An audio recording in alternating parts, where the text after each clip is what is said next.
देवउठनी एकादशी पर जिस घर में खाई जाती है ये दो चीज दौड़ी चली आती है, माता लक्ष्मी होती है साक्षात विराजमान। नमस्कार भक्तों, राधे राधे, जय श्री कृष्ण, जय श्री हरि विष्णु, जय लक्ष्मी माता। आपका हार्दिक स्वागत है। प्रिय भक्तजनों, देवउठनी एकादशी पर चाहे कुछ मत करना, लेकिन ये अनमोल चीज खा लेना।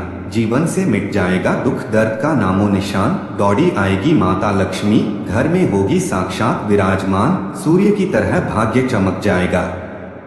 जी हाँ भाइयों बहनों, जिस चीज के लिए आप सालों से तड़प रहे थे वह चीज आपके कदमों में होगी और माता लक्ष्मी अत्यंत प्रसन्न होगी। कहा जाता है कि जिस घर में माता लक्ष्मी प्रसन्न रहती है, कृपा रहती है, उस घर की दिन रात चौगुनी तरक्की होती है। ऐसा कोई काम नहीं होता जो कि पूरा ना हो। इसके अलावा आपके बने बनाए कार्य बिगड़ जाते हैं, व्यापार में वृद्धि नहीं हो रही है, भाग्य साथ नहीं देता है, स्वास्थ्य संबंधी समस्या रहती है। तो मित्रों, देवउठनी एकादशी पर ये चमत्कारी चीज खा लेने से आपके रुके हुए कार्य बिना किसी अड़चन के माता लक्ष्मी की कृपा से पूर्ण होंगे। व्यापार में वृद्धि होगी, इतना पैसा आएगा कि नई तिजोरी खरीदनी पड़ेगी। क्योंकि जो यह चीज है यह बहुत ही प्रभावशाली और चमत्कारी होने वाली है। इस चीज को देवउठनी एकादशी पर खा लेने से इसका प्रभाव आपको तुरंत देखने को मिलेगा।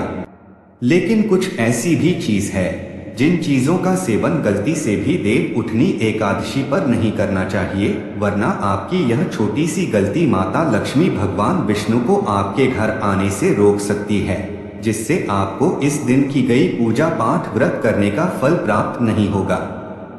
माता लक्ष्मी आपके घर में वास नहीं करेगी, फिर चाहे आप कितनी पूजा पाठ कर लेना, हवन कर लेना, माता लक्ष्मी आपके घर पर मुड़कर नहीं देखेगी।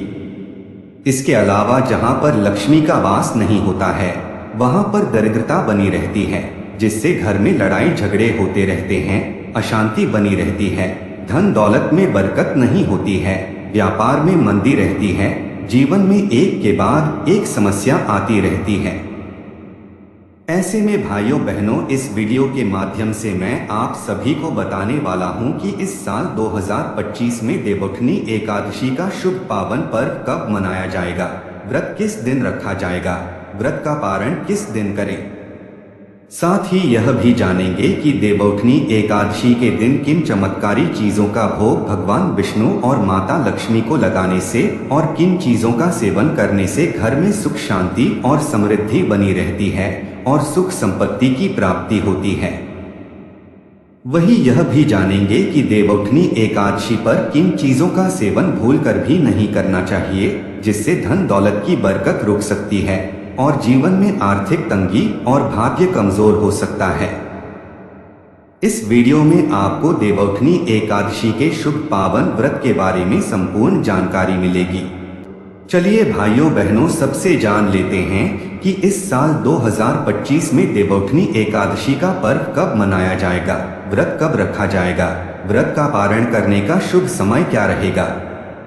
तो प्रिय भक्तजनों, इस साल 2025 में देवउठनी एकादशी 2 दिन मनाई जा रही है, 1 और 2 नवंबर को डोट। ऐसे में देवउठनी एकादशी की शुरुआत 1 नवंबर शनिवार को सुबह 9:11 से होगी और इसका समापन 2 नवंबर को सुबह 7:31 पर होगा। ऐसे में गृहस्थ लोगों के लिए देवउठनी एकादशी का पर्व और व्रत 1 नवंबर शनिवार को रखा जाएगा और वैष्णव संप्रदाय के लोगों के लिए देवउठनी एकादशी का पर्व और व्रत 2 नवंबर रविवार को रखा जाएगा। इस प्रकार जो साधक 1 नवंबर को देवउठनी एकादशी का व्रत रखेंगे तो 2 नवंबर को व्रत पारण यानी व्रत तोड़ने का समय दोपहर 1:11 से लेकर 3:23 तक रहेगा। इसके अलावा पारण तिथि के दिन हरिवासर का समय 12:55 पर समाप्त होगा। तो चलिए भाइयों बहनों, अब जानते हैं उन चमत्कारी चीजों के बारे में जिन चीजों का भोग देवउठनी एकादशी पर भगवान विष्णु और माता लक्ष्मी को लगाने से और किन चीजों का सेवन कर लेने से बेड़ा पार हो जाता है, जीवन में शुभ परिणाम देखने को मिलते हैं, रुके हुए कार्य में गति मिलती है और जीवन सुखमय हो जाता है। लेकिन आप सभी से मैं विनती करता हूं कि अगर अभी तक आपने इस वीडियो को लाइक नहीं किया है तो इस वीडियो को एक प्यारा सा लाइक जरूर करें और चैनल को सब्सक्राइब कर ले और कमेंट बॉक्स में 3 बार जय लक्ष्मी नारायण, जय लक्ष्मी नारायण, जय लक्ष्मी नारायण जरूर लिखें। नंबर 1, कद्दू का भोग। प्रिय भक्तजनों, देवउठनी एकादशी पर भगवान विष्णु और माता लक्ष्मी को कद्दू का भोग लगाना अत्यंत शुभ माना गया है, क्योंकि दोस्तों कद्दू शुद्ध, सात्विक और पवित्रता की प्रतीक होती है। शास्त्रों में भी कहा गया है कि जब भगवान विष्णु योग निद्रा से जागते हैं तो उन्हें हल्के, शुद्ध और सात्विक भोग अर्पित करना चाहिए। ऐसे में भाइयों बहनों, कद्दू उन्हीं में से एक है। इसलिए दोस्तों, आपको करना क्या है कि देवउठनी एकादशी के दिन जब आप भगवान विष्णु की पूजा करें तो आप शुद्ध कद्दू की सब्जी बनाकर कद्दू का भोग लगाएं और उस भोग में तुलसी दल भी जरूर डालें, क्योंकि बिना तुलसी के भगवान विष्णु भोग ग्रहण नहीं करते हैं। साथ ही प्रसाद के रूप में स्वयं भी ग्रहण करें। अगर आपने व्रत रखा है तो आप इसे ग्रहण न करें। मान्यता है कि कद्दू का भोग लगाने से शरीर की नकारात्मक ऊर्जा दूर होती है और जीवन में सकारात्मक ऊर्जा का संचार होता है और घर परिवार में भी सुख शांति बनी रहती है। नंबर 2, गन्ना। प्रिय भक्तों, देवउठनी एकादशी की पूजा में गन्ने का महत्व सर्वोपरि माना गया है, क्योंकि दोस्तों यह केवल एक भोग नहीं बल्कि गन्ना पूजा सामग्री का महत्वपूर्ण हिस्सा भी होता है। साथ ही दोस्तों, आप सभी जानते हैं कि इस समय तक गन्ने की नई फसल तैयार हो जाती है, इसलिए आपको गन्ना आसानी से मिल भी जाएगा। इसके अलावा भाइयों बहनों, धार्मिक मान्यताओं के अनुसार गन्ने से भक्तजन पूजा स्थल पर एक मंडप का निर्माण करते हैं, जिसके नीचे भगवान शालिग्राम और माता तुलसी का विवाह संपन्न कराया जाता है। तो ऐसे में भक्तों, भगवान विष्णु और माता लक्ष्मी को गन्ने का भोग लगाएं और स्वयं भी प्रसाद के रूप में इसका सेवन करें। ऐसा करने से दाम्पत्य जीवन में मिठास बनी रहेगी और रिश्ते पहले से ज्यादा मजबूत होंगे। नंबर 3, सिंघाड़ा। जी हाँ भक्तों, सिंघाड़ा इस मौसम का एक प्रमुख और पवित्र फल है, जिसे जलफल भी कहा जाता है, चूंकि यह जल में उत्पन्न होता है और कार्तिक मास में ही विशेष रूप से उपलब्ध होता है।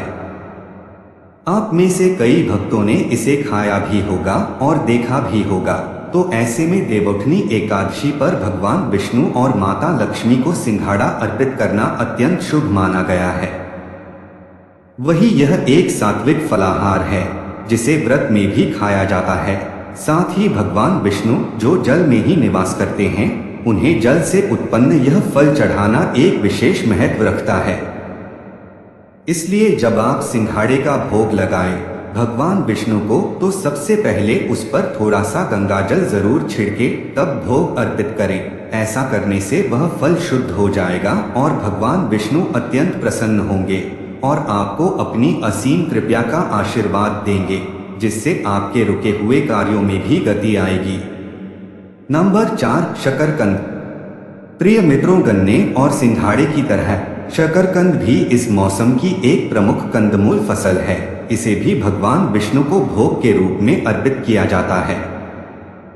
आप सभी को बता दें कि शकरकंद का स्वाद मीठा होता है, इसलिए जब शकरकंद का भोग भगवान विष्णु और माता लक्ष्मी को अर्पित किया जाता है तो इससे रिश्तों में चल रही कड़वाहट, नकारात्मक ऊर्जा दूर होती है और मिठास उत्पन्न होती है। सकारात्मक ऊर्जा का संचार होता है, जिससे वैवाहिक जीवन में खुशियां आती है, घर में लड़ाई झगड़ा नहीं होते हैं और इसका सेवन करने से घर में अन्नधन के भंडार भरे रहते हैं। नंबर 5, पंचामृत का भोग। दोस्तों, पंचामृत का पूजा पाठ में बड़ा ही विशेष महत्व होता है और देवी देवताओं का यह प्रिय भोग होता है, खासकर भगवान विष्णु का। पंचामृत 5 शुद्ध वस्तुओं दूध, दही, घी, शहद और शक्कर से बनता है। ये 5 तत्व पंचमहाभूतों का प्रतीक होते हैं जो शरीर, मन और आत्मा को पवित्र करते हैं।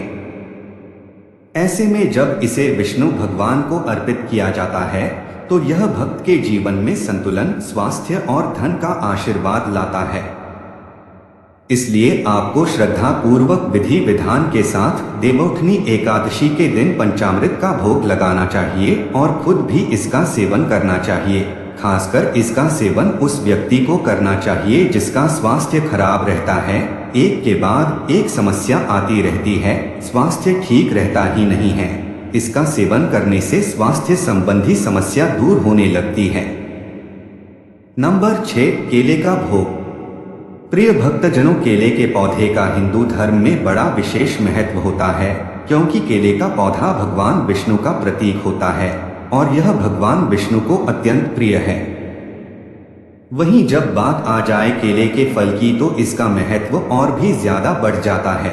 ऐसे में अगर आप किसी और चीज का भोग नहीं लगा सकते हैं तो केले के फल का भोग भगवान विष्णु और माता लक्ष्मी को जरूर लगाएं और प्रसाद के रूप में खुद भी सेवन करें और परिवार के लोगों को भी दें, क्योंकि केला शुद्धता और भक्ति का प्रतीक होता है। वही यह सात्विक फल होता है जो प्रकृति की देन होता है। इसके अलावा इसका रंग पीला होता है जो सुख शांति सौभाग्य का प्रतीक होता है। ऐसे में अगर आपका विवाह नहीं हो पा रहा है, रिश्ता टूट जाता है, तो आपको करना क्या है कि देवोत्थनी एकादशी पर केले का फल ले, उस पर गंगाजल छिड़के और थोड़ा केसर लगाएं, फिर भगवान विष्णु को अर्पित कर दे अपनी मनोकामना कहते हुए। ऐसा करने से आपको जीवन में शुभ परिणाम देखने को मिलेंगे। नंबर 7, पेड़े का भोग। प्रिय भक्तों, देवोत्थनी एकादशी के दिन दूध से बने पेड़े भगवान विष्णु और माता लक्ष्मी को अत्यंत प्रिय माने जाते हैं। पेड़ा भोग के रूप में स्थिरता, मधुरता और संतोष का प्रतीक होता है। मान्यता है कि पेड़े का भोग लगाने से भक्त की आर्थिक स्थिति सुदृढ़ होती है, व्यापार में बढ़ोतरी होती है और जीवन में संतुलन बना रहता है। इसका भोग लगाना अत्यंत शुभ होता है, जिससे दुर्भाग्य सुख सौभाग्य में बदल जाता है। लेकिन आपको बता दें कि देवोत्थनी एकादशी के दिन आप जिस भी चीज का भोग लगा रहे हैं उस भोग में तुलसी जरूर शामिल करें, वरना वह भोग अधूरा रहेगा। तो प्रिय भक्तजनों, यह थी वह चीज जिनका भोग देवोत्थनी एकादशी पर भगवान विष्णु और माता लक्ष्मी जी को लगाने से दुर्भाग्य सुख सौभाग्य में बदल जाता है और जीवन में सुख शांति समृद्धि बनी रहती है, दाम्पत्य जीवन में मधुरता बनी रहती है, व्यापार में बढ़ोतरी होती है, रुके हुए कार्य पूर्ण होते हैं। नंबर 1, चने की दाल। प्रिय भक्तजनों, देवोत्थनी एकादशी तिथि के दिन कुछ चीजें ऐसी हैं जिनको खाने से बचना चाहिए और खासकर खरीदने से भी बचना चाहिए। दोस्तों, हम बात कर रहे हैं मसूर दाल, चना दाल, उड़द दाल, पालक का साग की। दोस्तों, देवोत्थान एकादशी पर यह सब्जियां गलती से भी नहीं खरीदनी चाहिए और घर में है तो इनकी सब्जी नहीं बनानी चाहिए और ना ही सेवन करना चाहिए, क्योंकि देवोत्थनी एकादशी के दिन यह चीज तामसिक भोजन की श्रेणी में आती है जो कि भगवान विष्णु को पसंद नहीं है। अगर आप गलती से भी इन चीजों का सेवन कर लेते हैं, खरीद लेते हैं, बना लेते हैं, तो आपकी एक छोटी सी गलती भगवान विष्णु और माता लक्ष्मी को आपके घर आने से रोक सकती है, जिससे आपको जीवन में शुभ परिणाम की जगह अशुभ परिणाम देखने को मिलेंगे और घर में दरिद्रता पैर पसार सकती है। नंबर 2, बैंगन। प्रिय भक्तों, शास्त्रों में बैंगन को अशुद्ध सब्जी माना गया है। ऐसे में दोस्तों, आप इस बात की गांठ बांध लो, देवोत्थनी एकादशी के दिन बैंगन का सेवन पूर्णतः वर्जित माना गया है। केवल एकादशी ही नहीं बल्कि धर्म ग्रंथों के अनुसार पूर्णिमा, अमावस्या, हिंदू धर्म में आने वाले अन्य त्योहारों पर भी इसका सेवन करना अशुभ होता है।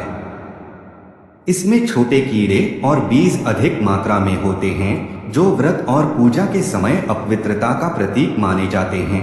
ऐसे में बैंगन खाने से व्रत का पुण्य घटता है और मन में आलस्य, भ्रम तथा अस्थिरता बढ़ती है। इसके अलावा प्रबोधिनी एकादशी पर ब्रह्मचर्य का पालन करना चाहिए और बैंगन काम प्रवृत्ति को बढ़ाता है। तो ऐसे में आप इस बात की गांठ बांध लें कि बैंगन का सेवन ना करें और ना ही इस शुभ दिन पर बैंगन खरीदें। नंबर 3, चावल। जी हाँ भक्तों, अक्षत यानी चावल, जिसका पूजा पाठ में विशेष रूप से प्रयोग किया जाता है, लेकिन देवउठनी एकादशी के शुभ पावन पवित्र दिन पर चावल का सेवन नहीं करना चाहिए। जो भी लोग सोचते हैं कि हम देवउठनी एकादशी पर भगवान विष्णु और माता लक्ष्मी को चावल की खीर बनाकर भोग लगाएंगे, तो आपकी यह बहुत बड़ी गलती है। मान्यता है कि देवउठनी एकादशी के दिन चावल की खीर बनाने से और सेवन करने से पूजा पाठ व्रत करने का फल निष्फल हो जाता है, जिससे श्रद्धालु पाप का भागी बनता है।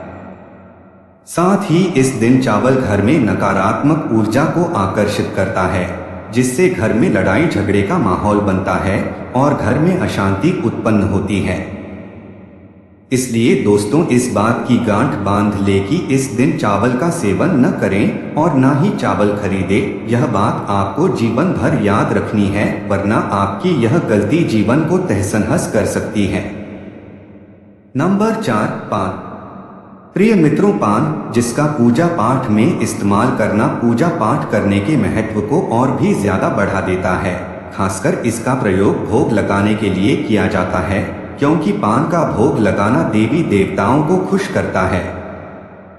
लेकिन आपको बता दें कि देवउठनी एकादशी के दिन पान नहीं खाना चाहिए। मान्यता है कि देवोत्थान एकादशी पर पान खाने से मन में रजोगुण की प्रवृत्ति बढ़ती है और जीवन में राहु केतु की दृष्टि पड़ती है और मंगल कमजोर होता है, जिससे जीवन में अशांति बनी रहती है और बने बनाए कार्य भी बिगड़ जाते हैं, जिससे जीवन में असफलता हासिल होती है। तो प्रिय भक्तजनों, यही थी वह चीज जिसका सेवन देवउठनी एकादशी पर भूल कर भी नहीं करना चाहिए, वरना जीवन में शुभ परिणाम की जगह अशुभ परिणाम देखने को मिलते हैं और साधक पुण्य की जगह पाप का भागी बनता है।